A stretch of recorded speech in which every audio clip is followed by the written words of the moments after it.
Welcome to another Deep Dive. I'm Mark Buzz, and today we're tackling a question that I know pops up a lot. Can bleach really get rid of fleas? It seems logical, right? Right. Bleach is a powerful disinfectant. Surely it can wipe out those little pests. I'm on a bugs, and yeah, a lot of people assume bleach is the ultimate flea fighter. Yeah. And it's true, bleach does kill fleas on contact. The sodium hypochlorite in it is a powerful chemical. It literally breaks down the flea on a molecular level. Ah, I was wondering where the butt was coming in. Right. So bleach is effective, but not a complete solution. Yeah. What am I missing here? You're thinking about it in the right way. It's more nuanced than just bleach kills fleas. While bleach works great on hard surfaces like your kitchen floor or countertops, it's not as effective in places where fleas love to hide. Think carpets, cracks in the floor, even your pet's fur. Bleach just can't penetrate those areas deeply enough. So even if you douse your house in bleach, those little buggers could still be lurking in the carpet, happily laying eggs and continuing the infestation. That's kind of terrifying. Exactly. And remember those flea eggs and pupa we talked about? Yeah. Those are even tougher to kill, even with bleach. Plus, there's the whole issue of safety. Bleach can be harmful to pets and even damage certain surfaces if you're not careful. Yeah. So bleach alone isn't the answer. Right. So bleach is out as a solo act. What does a successful flea-fighting plan look like then? I'm assuming it's more about understanding their life cycle and habits. You got it. We need a multi-pronged approach to really tackle these pets. Think of it like a war. You wouldn't just send one soldier into battle. We need an arsenal of weapons, each targeting a different stage of the flea life cycle and hitting them where they live. I'm liking this flea war analogy. So what's our first weapon of choice? The unsung hero of pest control, the vacuum cleaner. I can't stress enough how important regular vacuuming is. And I mean, really getting into those nooks and crannies, under furniture, along baseboards, all the places fleas like to hide. You'd be surprised how many fleas, eggs, and larvae you can remove just by being diligent with the vacuum. Makes sense. You're literally sucking up those pests before they have a chance to mature and reproduce. Exactly. But it's not just about the vacuuming itself, right? What about disposing of the vacuum bag? Absolutely. That bag is now a flea hotel, and you don't want to give them a free ride back into your house. Seal it up tight and get it out of the house ASAP. Good point. Out with the trash. So we've got our vacuum cleaner as weapon number one. What else have we got in our arsenal? Next up, hot water. This one's a real game changer. Washing all your pet's bedding, blankets, even your own clothes if your pet likes to cuddle, and hot water is essential. Think of it as a sauna for fleas. The high temperature kills both adult fleas and their eggs, effectively stopping them in their tracks. I'm imagining those poor fleas sweating it out in that hot water. So satisfying. Okay, so we're tackling the fleas in the environment with vacuuming and hot water washing. But what about those fleas already on our pets? That seems like a pretty crucial part of the equation. Absolutely. We can't forget about the source of the problem, our furry friends, and this is where a chat with your vet is key. They can recommend the best flea treatment for your pet's specific needs and lifestyle. There are so many options out there, from flea collars to topical solutions to oral medications. It's about finding what works best for your pet and provides the most comprehensive protection. That makes sense. So we're hitting the fleas in the environment and directly on the pet. A two-pronged attack.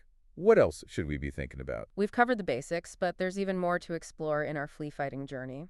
We'll dive deeper into breaking the flea life cycle for long-term success and discuss when it's time to call in the pros.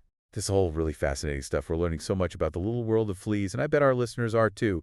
If you're enjoying this deep dive and finding it helpful, don't forget to follow and like. Yes, please do. And for even more expert advice on pest control, be sure to check out Simple Pest Management on social media. They're a wealth of information on keeping your home pest-free. Yes, they are. We'll be back after a quick break to continue our discussion. Stay tuned. Sounds good. Welcome back, everyone. We were just talking about the importance of a multi-pronged approach to tackling fleas and how crucial it is to treat our pets directly. Yes, and I'm really curious to learn more about those different treatment options. You mentioned flea collars, topical solutions, oral medications. It's a whole new world. Can you break down how these treatments actually work and what makes them so effective? Of course. Let's start with topical treatments. Those are usually spot-on treatments that you apply to your pet's skin. They work by spreading over the skin and killing fleas through contact or ingestion. Some of the newer topical treatments even contain insect growth regulators, or IGRs for short. IGRs, what are those and why are they important? Those are pretty fascinating. IGRs prevent flea eggs from developing into adults, basically breaking that pesky flea life cycle. It's a great way to prevent a full-blown infestation from taking hold. Then there are oral medications. These are pills or chewables that work systemically, meaning they enter your pet's bloodstream. When a flea bites your treated pet, they ingest the medication, and, well, let's just say it doesn't end well for the flea. Sounds like a pretty effective way to turn your pet into a walking flea trap. And what about flea collars? I remember those from when I was a kid. Do they still use those? They sure do.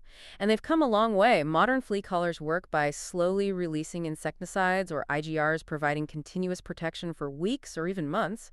It's really convenient, especially for pets who might not be too keen on topical applications. So many options to choose from. It sounds like the best approach is to talk to your vet and figure out which treatment is right for your pet's individual needs and lifestyle. Exactly. Your vet can help you weigh the pros and cons of each option and make sure you're choosing a treatment that is both effective and safe for your furry friend.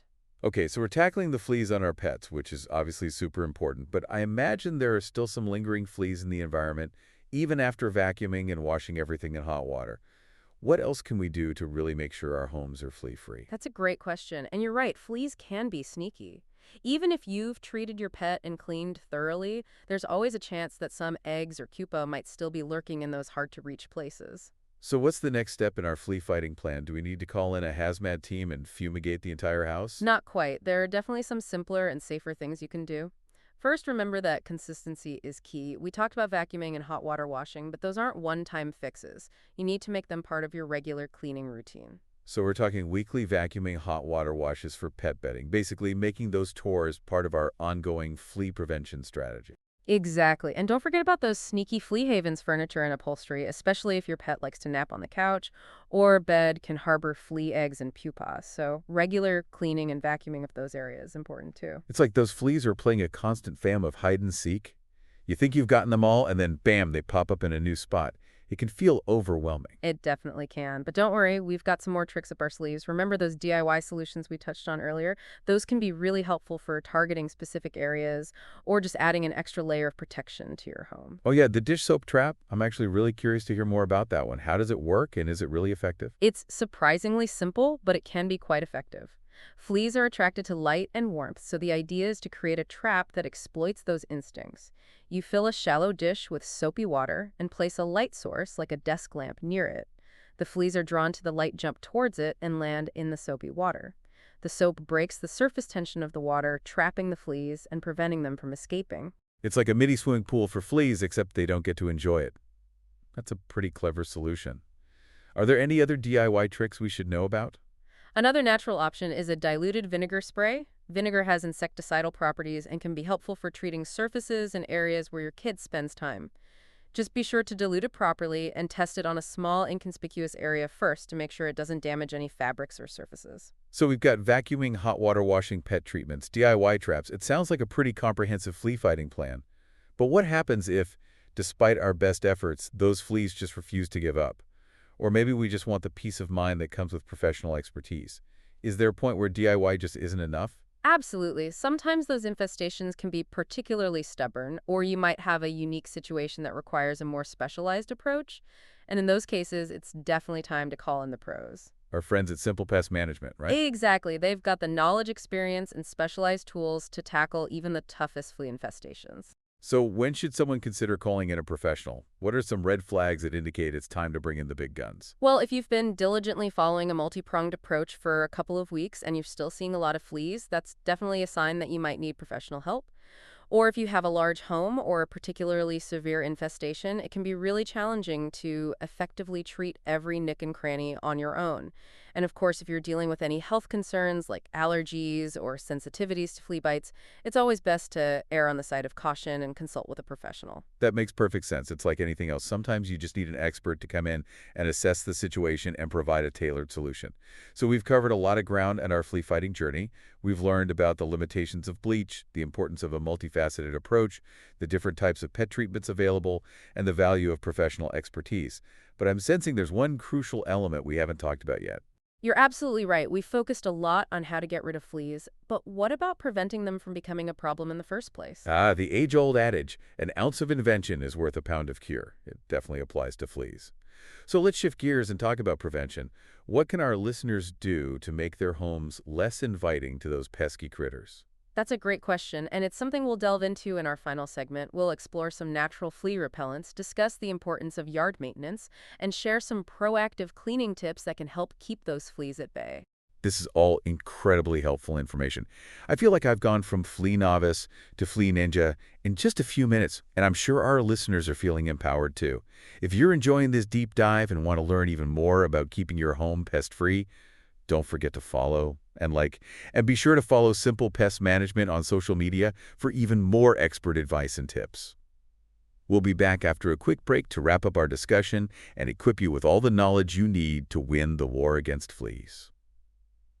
And we're back, ready to tackle the final frontier in our flea-fighting saga: prevention. Yes. We've talked about how to get rid of those pesky critters, but now I'm really curious to learn how we can stop them from setting up shop in our homes in the first place. It's all about being proactive. We know fleas thrive in certain environments and are attracted to certain things, so if we can disrupt those factors, we can make our homes much less appealing to them. So it's like we're setting up a no fleas allowed sign in our yards and homes. I like it. Where do we start?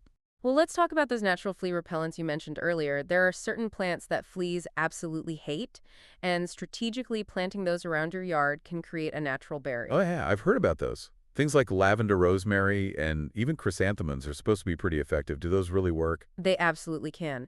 Fleas are sensitive to strong scents, and those plants contain natural oils that act as repellents.